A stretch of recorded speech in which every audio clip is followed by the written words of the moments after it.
Hi everyone, and welcome to this Relanza project closing webinar. This is, as you know, a knowledge transfer project founded by the Universidad Internacional de La Rioja.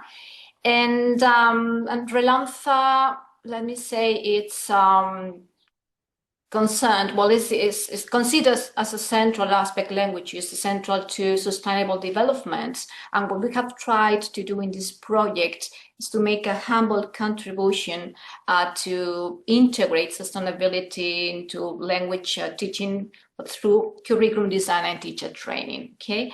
So, but this is a project, of course, and it's a project of people.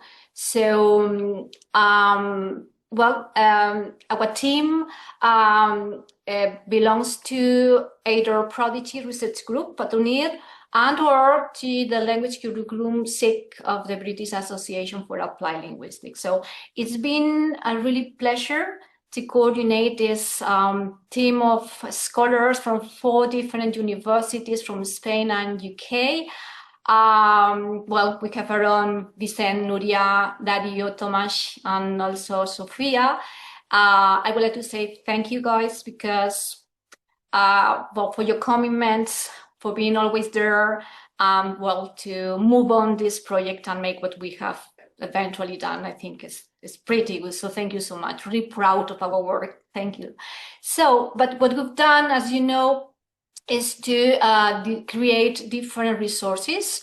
Outputs is in English and also in Spanish. The central one is the podcast, which is available on Spotify, also on Apple Podcast and YouTube. And here again, we have, people, right? Very important scholars, well-recognized international scholars in different fields. So thank you from top left to Fernando, Victor, Noelia, Emma, also Paula, and Deniz that is with us today too. So thank you for your generosity, for sharing your knowledge and experience on 6 different topics that we have move through the project: digitalization, artificial intelligence, multimodal literacy, internationalization, sustainable development, and also social justice. So what else? Well, based on the podcast, as you know, we have designed a practical guide with 6 chapters. It's one related to the different topics of the podcast, and also parallel interactive online materials designed with Genially. These resources are aimed to make you think about how these topics can be integrated in your practice, okay? But also give you ideas of how to do it. So it has a very practical perspective. Apart from that, in the dissemination aspect of the project, we have 4 seminars. The 2 first, the project launch webinars, about AI. One was given by Benjamin, and the other one Morehouse, and the other one by Pascual Pérez Paredes. And today we have the closing webinar with Deniz, and tomorrow the one in Spanish by Mara Fuertes. So these 2 closing webinars are on the topic of social justice, because we asked you which topic would you like to the webinar focus on to close the project, and that was your decision. So here we are, okay? We'll lead with social justice in the curriculum language.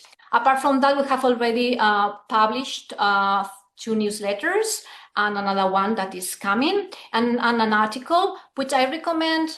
We recommend you to read it because it has to do what we have done in the project, in the sense that, as you know, the podcast episodes, everything is available in English and Spanish, and 2 of the scholars, Noelia and Emma, which are bilingual in English and Spanish, their interviews, by the way, I didn't mention that Dario was the one who interviewed the scholars, all of them. So their interviews were cloned, okay? The interviews were in Spanish, were cloned into English. So we use AI. So in this article, what we do is we reflect on the use of AI for these purposes, right?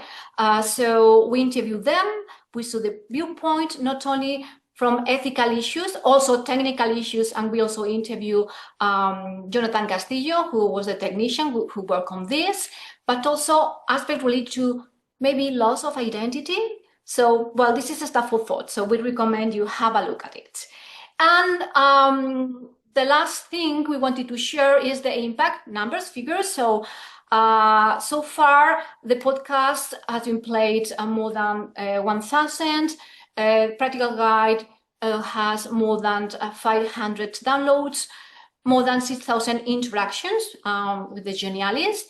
And then the website where everything is available has more than 1,000 visits from 26 countries. So we just, we are not finishing here. We're not finishing the 30th of June. We will move on, right?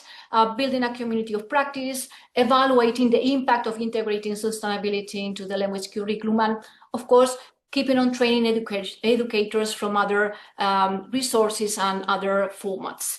So please, if you or your institution are interested in participating in Relanza, do not hesitate to email us. And just I don't want to steal more time to Deniz. So if you want, you can follow us in our social media accounts and also visit the website where you will have the latest updates. For example, the recording of this webinar, as well as the third newsletter and the new steps that we are taking in the future. So thank you very much. And now I leave Tomasz to introduce Deniz. Thanks, Tomasz. Gracias, Merche. Welcome. Hi, everyone. We are delighted to close the Relanza project with a webinar from our colleague, friend, Dr. Deniz Ortaçtepe Hart. Deniz is a lecturer in the MSc TESOL program at the University of Glasgow in Scotland. And before coming to Glasgow, Deniz worked at the University of Leeds in the UK, the Middlebury Institute of International Studies at Monterey in the US, and the Bilkent University in Turkey. Her research interests are critical pedagogy, culturally sustaining pedagogies, intersectionality, and social justice education. Deniz has published extensively in leading journals such as Language Teaching, Intercultural Pragmatics, Teaching and Teacher Education, Journal of Language Identity and Education, System, TESOL Quarterly, and Language and Intercultural Communication. Her monograph, Social Justice and the Language Classroom, Reflection, Action and Transformation, was published by Edinburgh University Press in 2023, and Deniz is currently co-editing Intersections of Language and Environmental Justice, Exploring Pedagogy, Art and Activism, which is going to be published also by Edinburgh University Press later this year. So the webinar will focus on how language teaching materials and classroom practices can either reproduce or challenge social inequalities, and Deniz will discuss critical literacy as a way of examining texts, images, classroom discourses, social media, and everyday pedagogical choices through questions of power, identity, representation, and inclusion.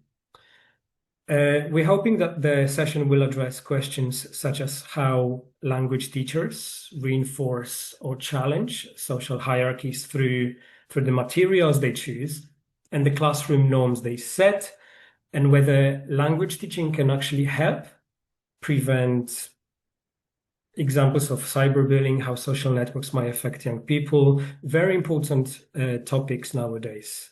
So a bit of logistics, it's going to be 15 minutes presentation, and we are hoping to follow that by interactive session of also approximately 15 minutes, where you will have a chance to examine language teaching materials through social justice lens and hopefully discuss the practical ways of adapting them. So over to you, Denise.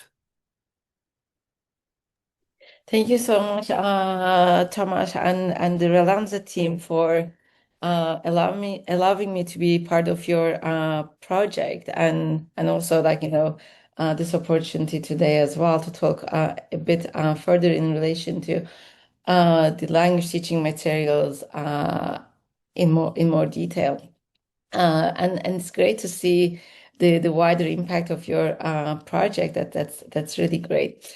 I'm going to share my screen, and hopefully you see my presentation. Okay, great. Now clean up a couple of things here. Okay, I think this is fine. So as Thomas mentioned, I'll be focusing on teaching for social justice, critical literacy, and language teaching materials. So before we get started, and they told me to make this a bit interactive. So I wanted to ask you to scan this QR code, or I can put the link in the chat here. What words come to your mind when you think of teaching for social justice? What does teaching for social justice or social justice language education, social justice pedagogies mean to you? Okay, so I think I'm gonna have to stop share and see if I can do. Maybe I can't. Were you able to scan the code? Yes, I was. Yes, but I can try to share it on the chat if you want. Yeah, I think I copied it.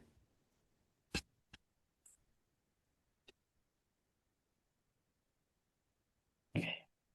Yeah. And I'll share my screen again so that you can see this. Oh, you did it. Yeah.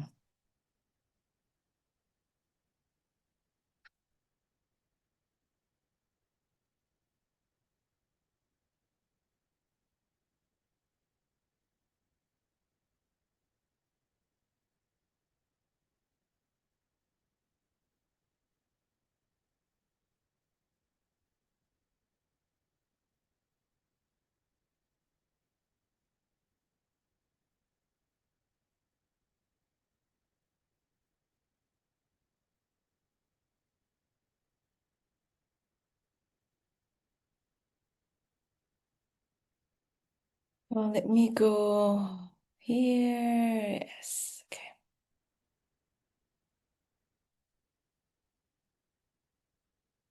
You see the Mantis slides now, right? The responses. Yeah, okay, great. So some of the responses here are social awareness, integration, social inequalities, activism, empathy, fair and critical pedagogies, special needs, inclusion, cultural hegemony, adaptations, discrimination, decolonization, community service, that's a good one. Adaptations, I guess that's related to inclusion as well. See if there is more coming. Opportunities, empathy, equity, challenging hierarchy, that's good.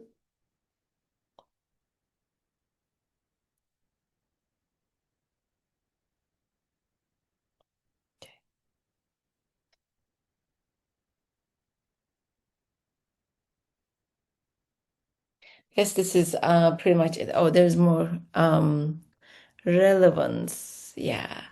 Okay. And social inequalities.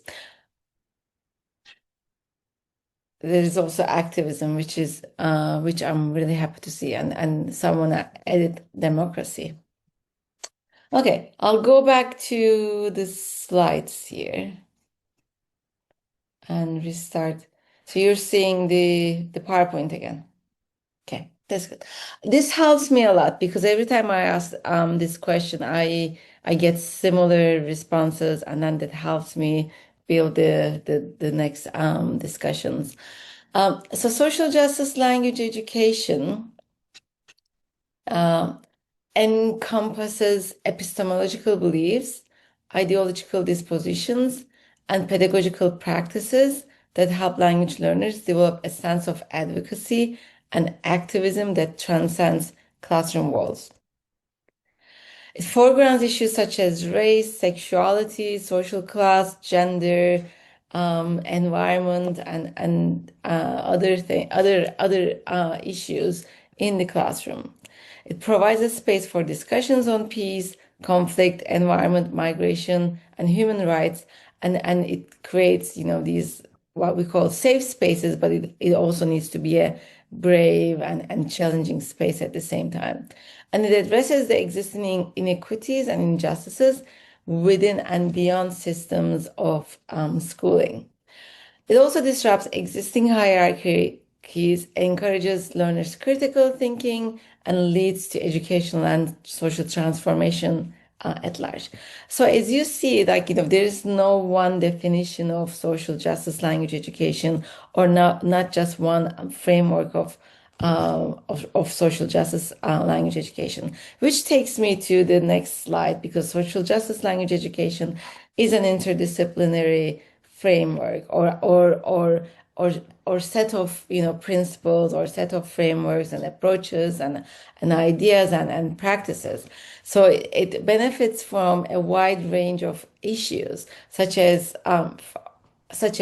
feminism or queer pedagogy or critical language awareness, anti-racism or anti-oppressive education. So it's not social justice language education is not a monolith. It's not one thing. It's not one framework, but a set of interdisciplinary frameworks and approaches and pedagogies. And that takes me back to the Monterey responses and the variety of responses that we have seen. There was activism and there was relevance and there was,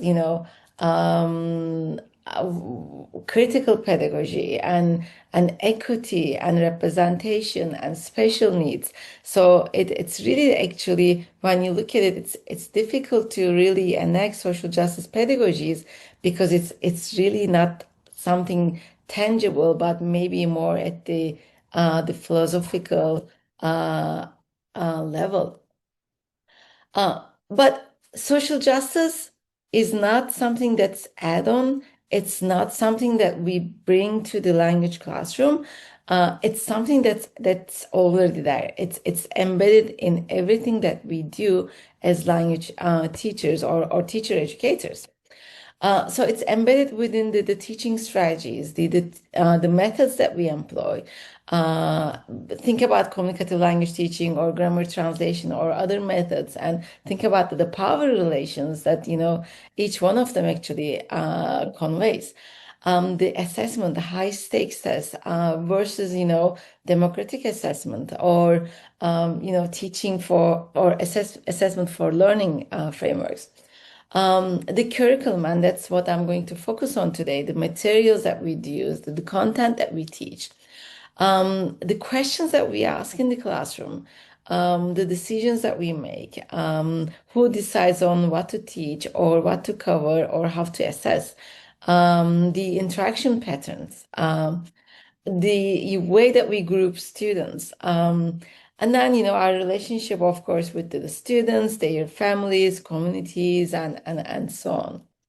And language itself, and this is a whole different field, language itself is a social justice issue. When we think about standard languages, native speakerism, the monolingual, hegemony. We could also talk about that as part of social justice language education, like which language that we teach. I offer a course here that's called Which English. Which English do we cover as part of the language teaching curriculum?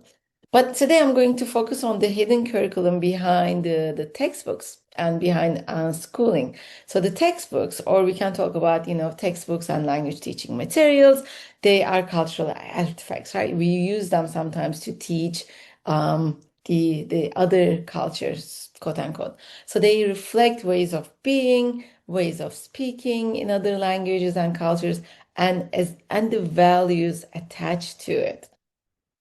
And I'll say more on that in a little bit. But they are at the same time ideological tools. They endorse and reproduce the existing power relations in the society. And this is what we are going to do in the workshop bit of the session, look at how these power relations are perpetuated through the images and through the multimodal text that are the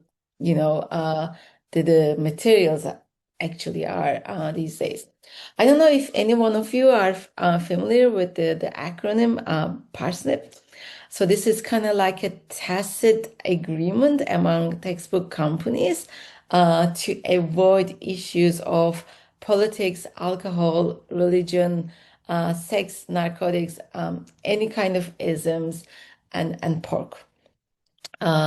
So it's the agreement is no parsnip, because the idea is that these books serve one primarily purpose, and that's not to teach English, that's to make profit for the publishing companies, and these issues actually reduce their marketing value or create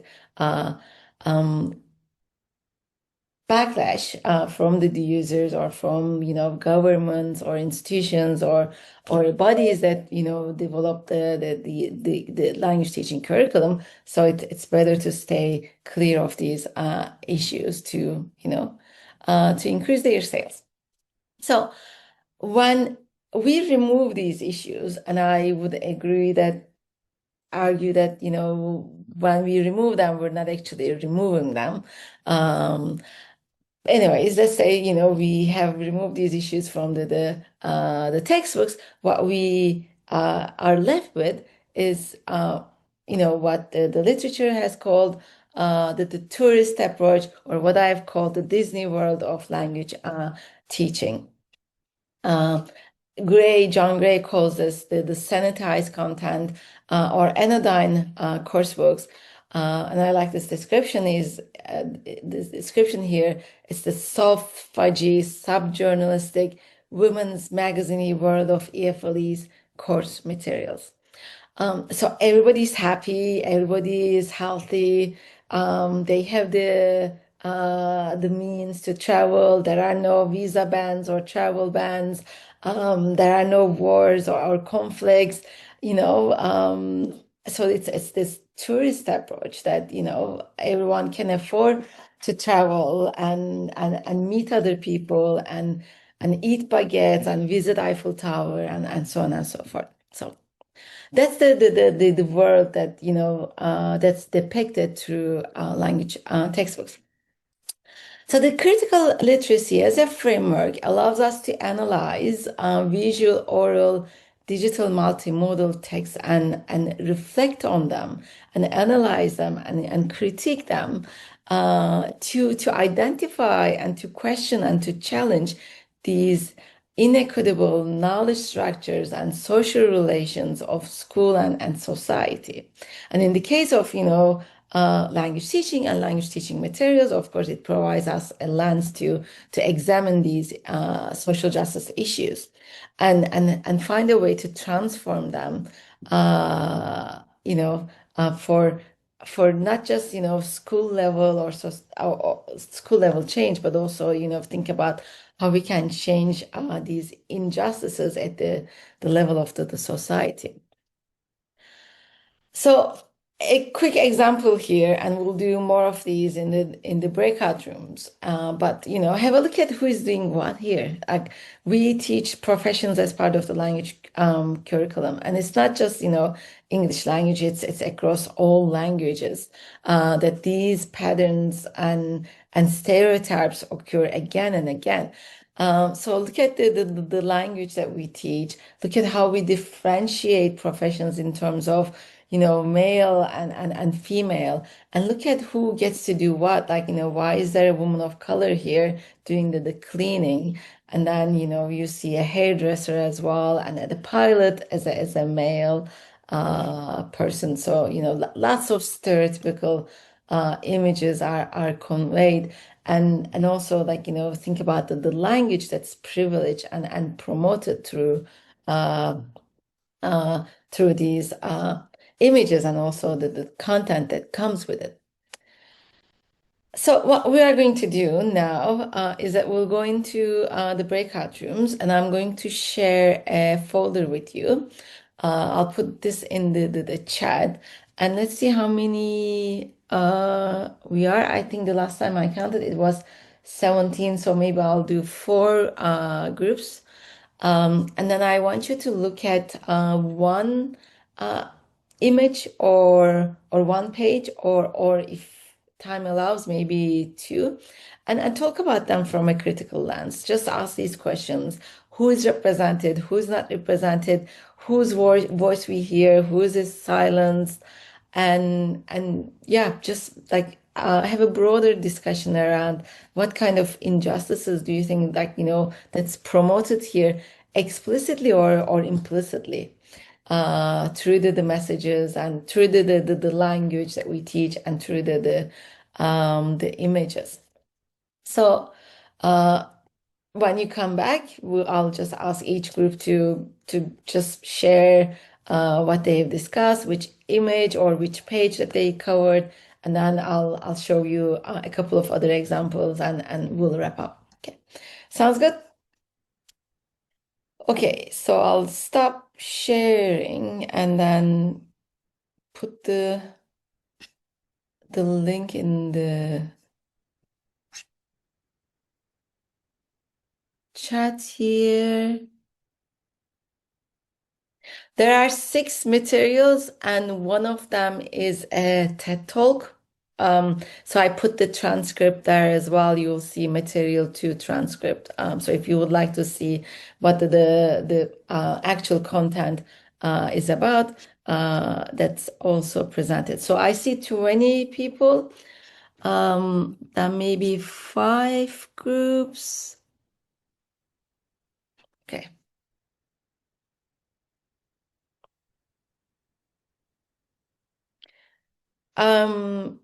Should we have 10 minutes to discuss and then 5 minutes to wrap up as a whole group? Tom, Marcia, do you have any thoughts? How are we doing in time? Yeah, I think we've got some time. I can keep an eye on time and let you know. Okay, so 10 minutes for the discussion? Sounds good. Okay. So apologies for that. I was saying that how about I open up the discussion for everyone to share whatever you talked about. You can either tell us which a material that you looked at, or you can just, like, share some general thoughts and comments, even questions. In the group that I was in, we looked at material 6 and material, I think the second material with the TED Talk, but I am curious to hear from others first.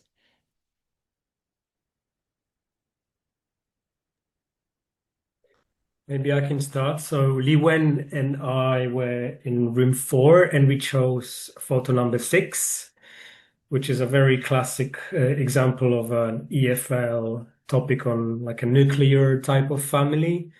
Everyone is white, everyone looks happy, everyone is healthy and abled. If you deconstruct it, you can, see what's hidden. Like you can see the class, it's middle class. Yeah, so there's race, there is class, there is kind of maybe also potential exclusion of learners that don't have family or have lost a family. We discussed how challenging this topic might be with vulnerable students, for example, refugees. This would trigger trauma totally. Sexuality as well. yeah, problematic on so many different levels, but yet it's always there. Yeah, it's just like, it ignores like, single parent families, families with like, disabilities, um, or yeah, like, you can look at race, you can also look at like, families with two mothers or two fathers, and so many issues that we also talked about on this image. And I was saying that um, this might look like an old example, but I've looked at like, more recent books, and I've also looked at, books, like language teaching books for Japanese, Chinese, other languages. And it's the same images, and it's always a mother and a father and two kids, a boy and a girl, like, because that seems to be the preferred way to have kids. Okay, thanks so much. There is one comment in the chat. In the case of the firefighter, that would be a horrible job for a woman. Consuelo said, general thought, we also have to be critical of losing common sense. I guess you're saying that it would be difficult to be a firefighter as a woman, but I do have an example of a woman firefighter, and a student of mine actually did an adaptation and looked at it. So we can talk about it towards the end. Any other yeah. Any other images that you want to discuss before we look at the TED Talk one?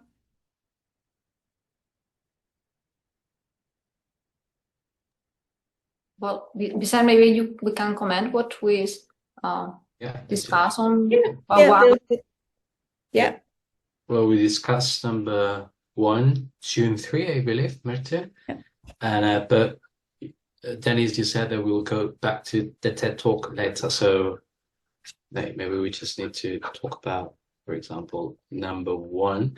Yeah, number 1, yeah, it's related to actually what Thomas was saying as well.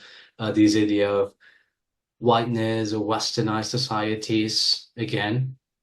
And then also, I think it was Misha Mertier and Zona in the same group. And one of the things that Misha also commented on was that it might be related to certain sort of status. I mean, like practicing sport, riding a horse, meditation. It could be sort of related to certain social class or status as up to some point, of course. And then the idea of the nuclear family or the traditional family with mom, dad, and the kid. I mean, but again, these textbooks are, I guess, designed by and oriented, or the target audience are Western societies. So therefore, they try to depict Westernized realities, but it's just one side. That's the thing. There are more realities in Western societies, not just whiteness and nice people playing sports. I mean, the variety is huge. It's not so limited or so narrow as it is represented here. We would say, yeah. I don't know if Merti wants to add something else about this, but yeah. Thank you so much. I agree, and like I think this is a very good example for the neoliberalism, like thinking about who gets to do these sports, like surfing and squash, and also again gender stereotypes, and women doing the shopping, and then you see the masculine man. So it's all very stereotypical, and also in harmful in some ways. I'm going to ask you now to elaborate on the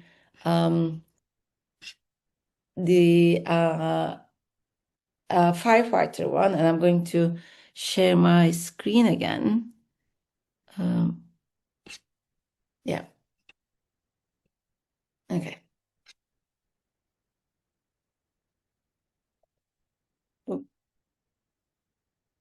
or maybe we can talk about this one because I think no one has looked at this one, and I really like this. I actually hate it as well, but it's a very good illustration of, like, again, like how capitalism and neoliberalism has infused into language teaching materials, and you see this white, middle age, or like, man, like, with like, all sorts of materialistic items and money and diamonds and a jet plane and everything, and a yacht, like, sprouting from his brain. And then if you look at the messages here, because I said, it's not just the images, it's the content as well. And then you see, like, money is more important than love or marriage. You don't have to be born rich to be a millionaire, which is totally a lie, by the way. Thinking about intergenerational wealth and the 1% and how they make their money, when you think about it. You don't have to work hard at school either. We're teaching this in school, and we're also saying that they don't have to work hard. Millionaires break all sorts of rules, and if you want to be a millionaire, you shouldn't worry about what people think of you. Just do your own thing. So it's very harmful on so many different levels. Again, it's just like, a very capitalistic, individualistic orientation that we see here. So this is, I need to look at the exact dates here, but this is from Pearson and Speak Out, and this is their first edition of the book. So I've looked at the second edition to see if they've changed it a bit, and they did, but not in a good way. So this is what they have done.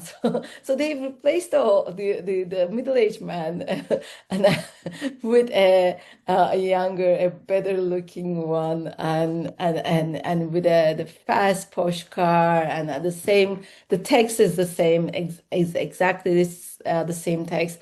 The image is a bit different, but it's the same message that's circulated. So this is not, an adaptation that we want to see in relation to, critical literacy. But the TED Talk that you have talked about, and I'm going to like just go over into this because we don't have much time, and I want to have some time for Q&A as well. So it's this masculinity, right? That's what we see here. That if you're strong and tough, and then you get to be a firefighter and you get to be a hero. That's what we talked about in the breakout room. So a student of mine, when I was teaching in California, I was teaching languages for social justice course. She did an adaptation of this material, and she found another TED Talk. So this was a real TED Talk. So she found another real TED Talk to keep the authenticity balance here, and she replaced the content, the transcript, the material as well. And she chose this image, and when you look at the image, it's not just a woman firefighter, but it's also welcoming, like with open hands. And I think that changes, like, look at the posture of this,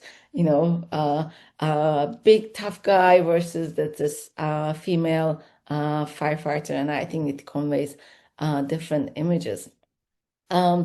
So I can tell more about the two materials, and more about the adaptations if there are any questions. But why don't I just open up to questions? I'll stop sharing again.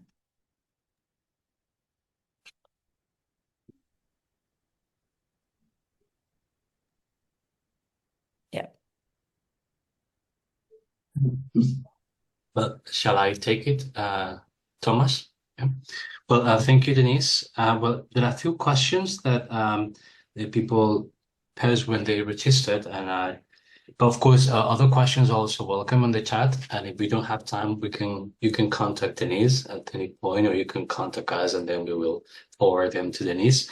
So Denise, one of the question is, in what ways do we, as language teachers, reinforce or challenge in what ways do we, as language teachers, reinforce or challenge social hierarchies through the materials we choose and the classroom norms we set? Yeah, so that's what I tried to address in the workshop, and there was actually one question in the breakout room that how do we provide a representation of, let's say, going back to the image with the families, do we provide an image or cover content with a single parent, or families with two moms or two dads, how do we balance these things? What do we do? And especially if you're thinking about fixed curriculum, and you have to teach the textbook, then what happens? And my thoughts on this is that you don't even need to change anything in your materials, right? It's like, if you're stuck with the material, if you need to use it, you know if you have the potential, capacity, room to adapt, that's great. If not, you can ask questions, like the questions that you ask, that to your students, ask the same questions, like who is represented here, who is not represented, who's silence, who is voice, what do you see? Does this represent the people around you and your families or your communities? It's so you don't really make a whole lot changes, as I said early at the beginning, social justice is embedded, it's right there, it's in everything that we do. So just asking the right questions will steer the discussion and help you challenge these stereotypes, challenge hierarchies. Why do we see white people in these images? Why do we uh, see man in as a pilot, but not as a cleaning person? So just simple questions will help you deconstruct these hierarchies. Actually, you can draw on the materials and just try to deconstruct the materials that are given with your students, and engage in a sort of discussion with them. And there is another question. Well, one is can language teaching help prevent cyberbullying? But it's actually related to what you're discussing now in a way, right? Yeah. Because if you make students reflect, Yeah, I think it's again I'm doing a new study with a colleague in Turkey, and she's embedded multiliteracies framework into her teaching, and we're using multiliteracies as a way to talk about social justice issues in the classroom, and we work with the language teaching material that she's teaching, and I looked at it, and there's so much on social media, in the books these days. There's so much on AI, and it's really not that difficult to bring issues about cyberbullying, or just you know being critical in our day-to-day use of these materials or digital tools. It's again it's part of the curriculum. It's already there. It's just what do we do with it? And it's just the last question. If you were to describe the way we can apply, or you can apply actually your research findings, so how will you work on apply the research findings of the findings of your research in this context, in the context of teaching, or other implications for society? How would you describe those implications? Yeah, I also work on culturally sustaining pedagogies, in addition to, I see them as part of the social justice, language education as well. And I'll give you a quick example. I've been in Scotland, in the public libraries, there are what they call book box sessions. And book box sessions are where where as a parent, you take your child, usually, babies to toddlers, I would say, like up to the age of 5, I think above that, like early, education, group. And there's a facilitator, usually someone from the library, singing nursery rhymes and reading like children's books and so on and so forth. So my research is about cultural sightseeing pedagogies as well, as I said. And I'm interested in multilingualism and the use of children's L1 to affirm their identities, to affirm their languages and cultures. And I'm also a new mom, so I've been attending these sessions with my little one, and the sessions that we attend, they were only in English, which is great. We live in Scotland. That's fine. That's the language that's spoken here. But at home we speak two languages, Turkish and English. So I approached the facilitator and I said, this is what I do. This is the kind of research that I carry out. Would you be interested? And these are the findings. This is the impact. And would you be interested in offering a multilingual book box session? So we started singing Arabic songs, Turkish songs, and then we included a Catalan song, and then we had a couple of Spanish people coming in and doing half of the session in Spanish. So now we have a multilingual book box session in Scotland, and it was very well praised by the parents, because the parents who attend these sessions, they are not only Scottish, they come from, you see it and you hear the languages. So, and then we opened up the forum for parents to to nominate nursery rhymes. We said, if you want us to sing a different a song in your own language, just we'll learn, we'll study, we can do this. And it's become a different context, and people shared lots of positive feedback. So the most traditional way that my research feeds into practice is teacher education and also classroom teaching. But I wanted to share this one because this meant a lot to me. Changing an actual monolingual practice into a multilingual one was a big deal. Yeah. Thank you so much. I don't know if we have time for a last question. No, Merte? No. So it's over to you, Merte, I think, to the closing. Well, you can do it Thomas? yourself if you want. I can do it myself. Or Tom. Tom, Go ahead. please. Over to you. Thank you very much. Thank you for the questions, and thank you, Denise, for your answers and examples. Denise shared her email with us in the chat box, so if you have any more questions, you are more than welcome to contact her directly. If you would like a copy of this webinar, it's going to be on our website, so please look it up. And we hope some of you can make it to tomorrow's session in Spanish. Thank you very much. Thanks so much, Denise. Thanks. Thanks, Thank you. everyone. Thanks for inviting me again, and thanks, everyone, for coming. Well, thank you, yeah. Thanks for coming. See you tomorrow. Some of you, sure. Bye-bye. Bye. Ciao, ciao.